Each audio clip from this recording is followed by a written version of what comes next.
എന്താണ് ശത്രു സംഹാരം? ശത്രു സംഹാരം എന്ന ആ വാക്ക് അങ്ങനെ ഉച്ചരിക്കുന്നത് തന്നെ തെറ്റാണ്.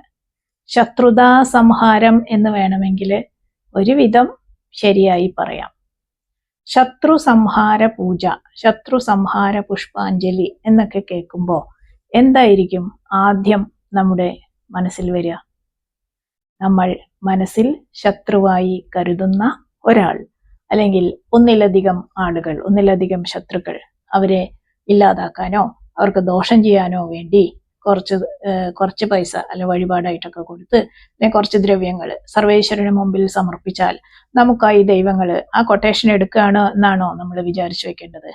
അതോ ഈശ്വര, അവൻ അല്ലെങ്കിൽ അവള് എന്നെ അങ്ങനെ ചെയ്തു അല്ലെങ്കിൽ പറഞ്ഞു, അതിനു പകരം അവന് അല്ലെങ്കിൽ അവൾക്ക് അങ്ങനെ സംഭവിക്കണേ, ഇങ്ങനെ സംഭവിക്കണേ, ദോഷം വരണേ എന്നൊക്കെ നമ്മൾ പറയുമ്പോൾ സർവേശ്വരൻ അവർക്ക് ദോഷം ചെയ്യണം എന്നാണോ? എന്നാൽ നമുക്ക് തെറ്റി. നമ്മുടെ ശത്രുക്കൾ, സത്യത്തിൽ ആരാ നമ്മുടെ ശത്രുക്കൾ? ഒരു സംശയവും വേണ്ട, നാം ഓരോരുത്തരുടെയും ശത്രുക്കൾ നമ്മുടെ ഉള്ളിൽ തന്നെയാണ് ഇരിക്കുന്നത്.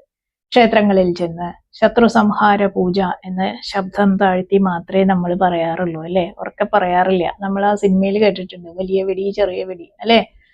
സ്വന്തം ശത്രുവിന്റെ നാശം കാണുന്നതിന് ചെയ്യുന്ന കർമ്മമാണെന്ന് വിശ്വസിക്കുന്നത് കൊണ്ട് തന്നെ നമുക്ക് ബാക്കിയുള്ളവർ കേട്ടാ എന്താ വിചാരിക്കുക എന്നുള്ളൊരു ചിന്തയുണ്ട്. അതുകൊണ്ടല്ലേ ശബ്ദം താഴ്ത്തി പറയുന്നത്. എന്നാൽ ശത്രു സംഹാര പൂജ എന്തിനു വേണ്ടി നടത്തുന്നു എന്നതിനെ കുറിച്ച് കൃത്യമായി മനസ്സിലാക്കാതെയാണ് മിക്ക ആൾക്കാരും ഇങ്ങനെ പെരുമാറുന്നത്. നമ്മളെ എതിർക്കുന്നവരെയോ അല്ലെങ്കിൽ നമുക്ക് ദോഷം ചെയ്യുന്നവരെയോ നശിപ്പിക്കാനോ അവരുടെ ആക്രമണത്തിൽ നിന്ന് രക്ഷ നേടാനോ വേണ്ടി ചെയ്യേണ്ട ഒരു കർമ്മമല്ല ശത്രു സംഹാര പൂജ. നമ്മുടെ ഉള്ളിൽ തന്നെയുള്ള ദുഷ്ചിന്തകളെ അകറ്റുന്നതിന് വേണ്ടി ചെയ്യുന്ന പൂജാവിധിയാണ് ഇത് എന്ന് മനസ്സിലാക്കുക. പ്രപഞ്ചത്തെയും ശരീരത്തെയും ഒന്നായി കാണുന്നതാണ് ആർഷ ഭാരത സംസ്കാരം. ഞാൻ എന്ന ഭാവത്തെ ബലി നൽകി ശരീരം ശത്രുമുക്തമാക്കുകയാണ് ഇതിലൂടെ ചെയ്യുന്നത്. ഏത് ക്ഷേത്രത്തിൽ വഴിപാട് നടത്തിയാലും മറ്റൊരാളുടെ ദോഷത്തിന് വേണ്ടിയാണെങ്കിൽ അതിൽ നിന്നും ഒരു ഫലം പ്രതീക്ഷിച്ച് കാത്തിരിക്കേണ്ട. നമ്മുടെ മനസ്സിൽ മറ്റാരോടെങ്കിലുമോ മറ്റാർക്കെങ്കിലും നമ്മളോടോ ശത്രുത ഉണ്ടെങ്കിൽ ആ ശത്രുതയെ വേരോടെ പിഴുതു കളയുന്നതിനായാണ് ക്ഷേത്രങ്ങളിൽ ശത്രു സംഹാര പൂജയും ശത്രു സംഹാര പുഷ്പാഞ്ജലിയുമൊക്കെ നടത്തുന്നത്. അതല്ലാതെ ശത്രുവിനെ ഉന്മൂലനം ചെയ്യുന്നതിന് വേണ്ടിയുള്ളതല്ല ഈ കർമ്മം. അത്തരം ദുഷ്കർമ്മങ്ങൾക്കായുള്ള ഒന്നും ക്ഷേത്രങ്ങളിൽ ചെയ്യാറില്ല. മോശമായ ദശാപഹാര കാലത്താണ് ശത്രുദോഷം നമുക്ക് കൂടുതലായി അനുഭവപ്പെടുന്നത്.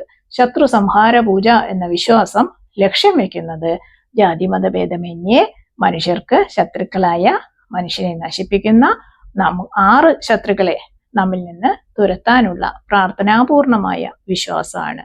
ആ 6 വൈരികൾ ഏതൊക്കെയാ? കാമം, ആഗ്രഹം, ക്രോധം, ദേഷ്യം, ലോഭം, പിശുക്ക്, മോഹം, മൂഢത, മതം, അഹങ്കാരം, മത്സര്യം, അസൂയ, ഇവയൊക്കെയാണ്. ഐശ്വര്യം, വീര്യം, യശസ്, ശ്രീ, ജ്ഞാനം, നിർമ്മമത, ഇങ്ങനെയുള്ള 6 ഗുണങ്ങൾ ലഭിക്കാനാണ് ഏതു മതവും അനുശാസിക്കുന്നത്. ഈ ഗുണങ്ങളെ നശിപ്പിക്കുകയാണ് ഷഡ്വൈരികൾ ചെയ്യുക. ഈ വൈരികളിൽ നിന്നുള്ള രക്ഷയാണ് ശത്രു സംഹാര പൂജയുടെ ലക്ഷ്യം. കുടുംബ ബന്ധങ്ങൾ ശക്തിപ്പെടുത്തുക, ഭയം, മാനസിക പ്രശ്നങ്ങൾ, കടം എന്നിവയിൽ നിന്നുള്ള മോചനം എന്നിവയ്ക്കായി ശത്രു സംഹാര പൂജ നടത്താറുണ്ട്. വിവാഹം നടക്കാൻ കാലതാമസം, ജോലി സംബന്ധമായ പ്രശ്നങ്ങള്, സാമ്പത്തിക ബാധ്യതകള് ഇവയൊക്കെ വരുന്നത് കുറയ്ക്കാനും ശത്രു സംഹാര പൂജകൾ നടത്താറുണ്ട്.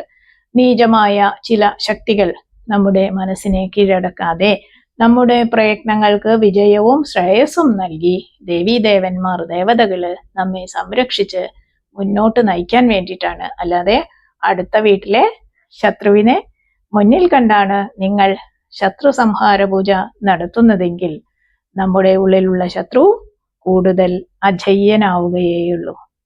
കർമ്മണ്യേ ഭാതികാരസ്തേ മാ ഫലേഷു കഥാചന എന്ന് ഭഗവത്ഗീതയിലൊരു ശ്ലോകമുണ്ട്.